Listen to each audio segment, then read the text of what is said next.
Ça commence pas bien, là. Allô tout le monde, bienvenue sur ma chaîne. Aujourd'hui, j'ai un invité spécial. Mon bon ami Bernard, puis aujourd'hui on a décidé qu'on allait faire un beau petit vidéo, les recettes pompettes. Fait que j'espère que vous êtes prêts pour ça. Là, on va commencer avec une petite Corona. Chien. On start ça. À un point, il y a un ring light qui vient de fermer. Ok. Bon, ben mon cher Bernard, je vais commencer par faire présenter l'entrée. L'entrée, pour commencer, nous avons une base de Philadelphia avec de la salsa, du fromage râpé et des poivrons jaunes. Bon, on a déjà mangé à moitié. On mange ça avec des Tostitos. Fait que là, on va goûter à ça. Ok, on est prêt? Ouais. C'est un bon basic, là. Pas gênant. Pas gênant, mais c'est un bon basic. Tout le monde a déjà fait ça dans leur vie. Surtout Noël.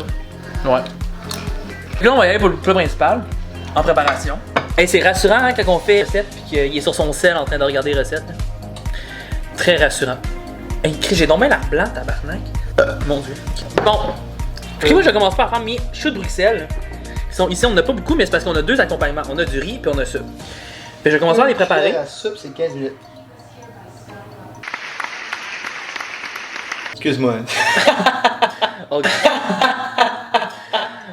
Fait que là, je vais commencer à faire mes choux de Bruxelles. Dans le fond, ce que je vais mettre, c'est du El Greco, des épices épicures. Hashtag not sponsored parce que I wish par exemple, parce que tabarnak, ça me coûte cher d'épices. Ok? Du jus de citron, du choux de Bruxelles. Qui dans le fond, ce qu'on va faire, c'est qu'on va mélanger ça avec de l'huile d'olive. Puis après ça, on va mettre ça au four pendant 30 minutes à 420.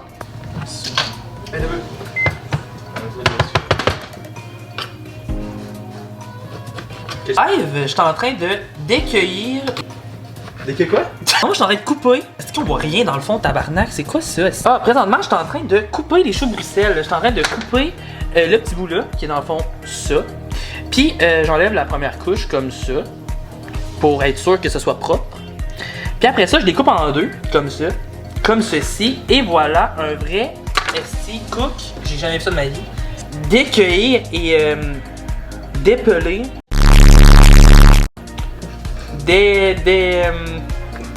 De faire, calice. Hey, Chris, des choux de Bruxelles, on en a pas tant, hein? Hey, yo, man, on est deux. Ouais, puis on a du riz en plus. Hey, mon doigt, là, c'est décrissant. T'as besoin de quoi, dans le fond? J'ai besoin de... Une cuillère à soupe, ok? Ça. Cuillère à soupe, puis cuillère à table, c'est la même crise d'affaires.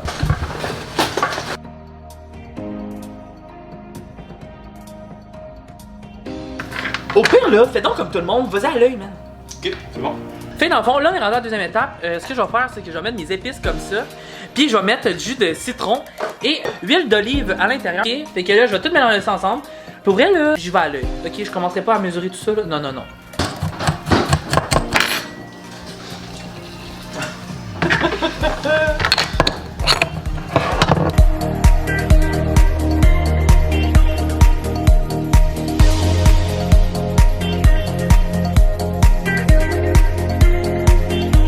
Là, c'est supposé donner ça. Si ça donne pas ça, c'est parce que vous êtes chié à quelque part. Fait que je vais mettre ça dans le four, puis je vais vous montrer le résultat après. Faire des poitrines de poulet. Des jambes de poulet. Ce qu'on va faire, là, dans le fond, c'est des hautes cuisses de poulet caramélisées à l'érable. Ok! Fait que dans le fond, on va faire ça.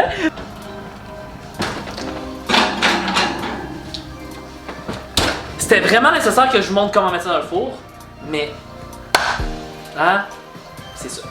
Une toute bonne recette, ça commence par de l'alcool. Ça te va, ça? Ah, nice. Chien, ici.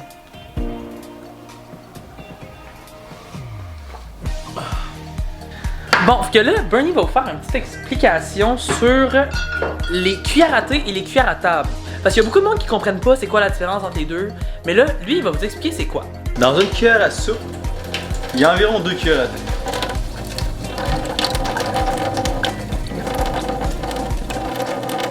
Et voilà! Dans le fond, avant de commencer à cuisiner tantôt, on n'a pas pensé qu'il fallait se changer parce que comme... Trop beau. Ouais, trop propre. genre pour cuisiner. Fait que là, dans le fond, on va se changer. Oh! Le poulet. Avant ça, on va prendre un autre shot! Fait que là, lui, il va prendre du rhum blanc. Puis moi, je vais y aller pour du gin.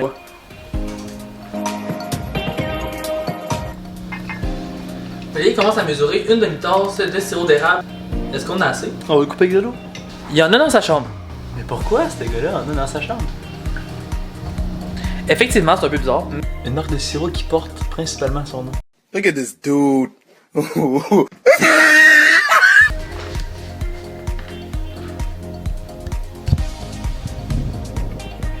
On est rendu à faire la sauce. Hey, toi là, ça va bien, hein? Ça va super bien. On mélange 75 ml de sirop d'érable à 30 ml d'ail, également 30 ml de vinaigre balsamique, puis environ 8 ml de moutarde de Dijon. Ok, il y en a un peu dans la cuillère, fait que ce qu'on va faire. Et voilà.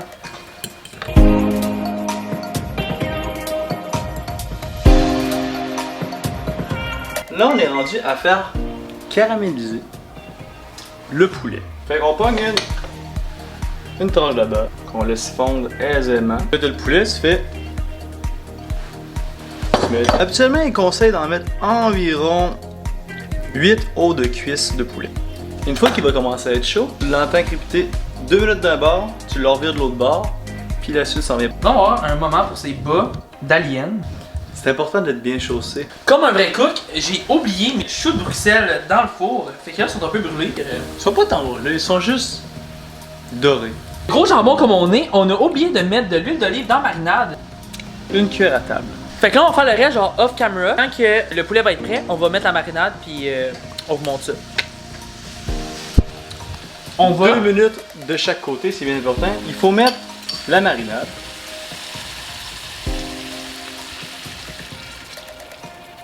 Il faut bien badigeonner le poulet. Puis après ça, ce qui est bien important, c'est d'avoir une poêlonne qui n'a pas de poignée en plastique. Parce qu'après ça, faut que tu mettes ça au four à 400. Pendant 15 minutes. Okay. L'important pendant que tu cuisines, c'est de rester hydraté. Avec un petit peu de citron, pas de lime, tu fais avec les moyens du bord. Bon, c'est pas compliqué. Ici, il y a tout le mode d'emploi, fait que je me ferai pas chier à vous dire les ingrédients et les quantités parce que vous allez pouvoir le lire. J'ai mis 175 ml d'eau. 175 ml d'eau. J'ai eu un peu de misère. 150 ml d'huile. C'est bien ça? Tu fous ça là-dedans. Tu prends environ 750 ml de ce qu'il y a dans le paquet ou à l'œil, comme qui est bien indiqué sur le paquet. Sur quel paquet? Toi, tu le pinces à la moitié, tu fais.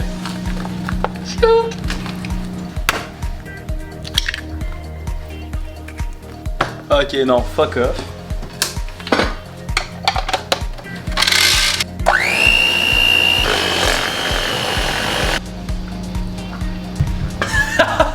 Putain, mon esti. Ils disent les remplir aux 2 tiers.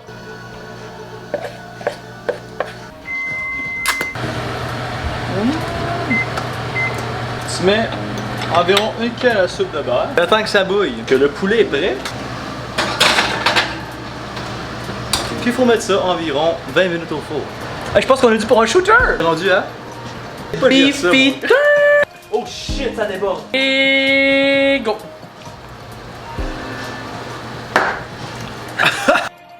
Qu'est-ce que ça passé, mon champion? Ouais. Je vois pas vraiment l'intérêt d'avoir fait ça, mais c'est pas grave. Ça va rester dedans. Bye! Fait que là, on va monter les assiettes en dehors de la caméra, puis on va vous montrer le résultat final qui va probablement être beau. Ça va bien votre mien. A1, mon ami. Des calices. On le fait. Fait qu'on va vous montrer le résultat final avant qu'on le bouffe, puis que je vais faire un beau petit montage ben cute. Vous allez juste avoir l'eau à la bouche. Bon, mon gars. On est rendu. Et voilà les amis, si ça c'est pas des beaux muffins, Je sais pas ce que c'est. j'ai rien à dire. J'ai vraiment rien à dire. Ma femme ta gueule. On me le dit souvent. Non, on me le dit souvent. Mais Ça. Ça, C'est moi. c'est moi. Prends ces brownies en photo, tabarnak. C'est même pas les brownies, c'est des muffins. Hey! On prend un dernier shot avant de manger. Ah! Ok, ben que là, on va goûter à ça. Chris, allô zoom. Wouh! Focus. Wouh! Ok! Fait que là, dans le fond, on va goûter à notre magnifique réalisation. On commence par le riz. Le riz, c'est une réussite. C'est bon, mais dans la sauce du poulet, J'avoue que c'est intéressant. ça rehausse tellement le riz. J'avoue le poulet.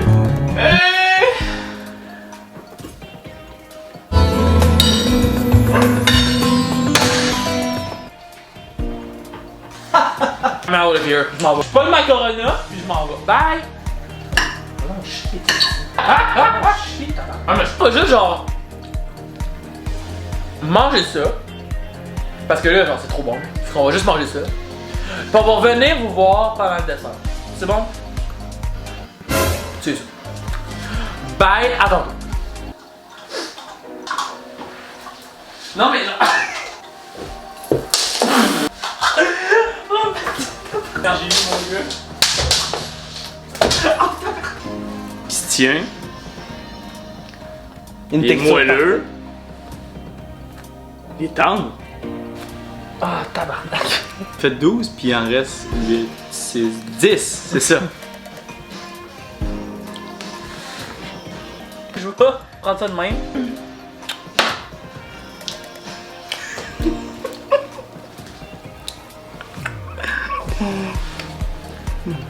Bon, c'est bon. Attends, on en prend un autre. C'est bon? Ow!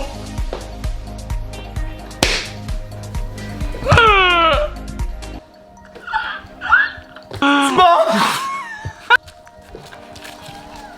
Tabarnak! On a dit qu'il te manque 18 dents, mon gars. Marche à pointe des pieds, Gilbert. D'où Jésus. On est rendu au deep talk sur le bord du sapin, mesdames et messieurs. Ceci qui va s'en suivre. Je vois. Oh, ça sera plus trop. En tout cas, je vais vous le dire, moi, ça là, c'est pas un esti de cadeau. C'est de l'espoir. Pis tu quoi? Tu y as cru. Au deep talk sur le bord du sapin.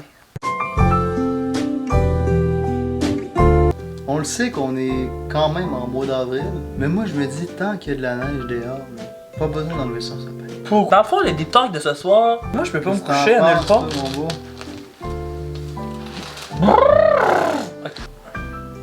Des fois, je me demande comment que. Tu sais, quand on regarde dans notre placard, là, on voit une paire de jeans, on voit un t-shirt.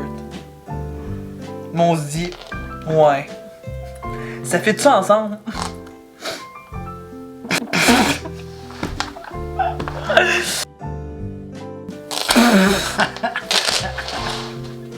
Moi je vais vous dire, dans le fond, pas facile d'être un petit garçon dyslexique en 2020. Non, non. C'était encore plus difficile en 2012. Moi, quand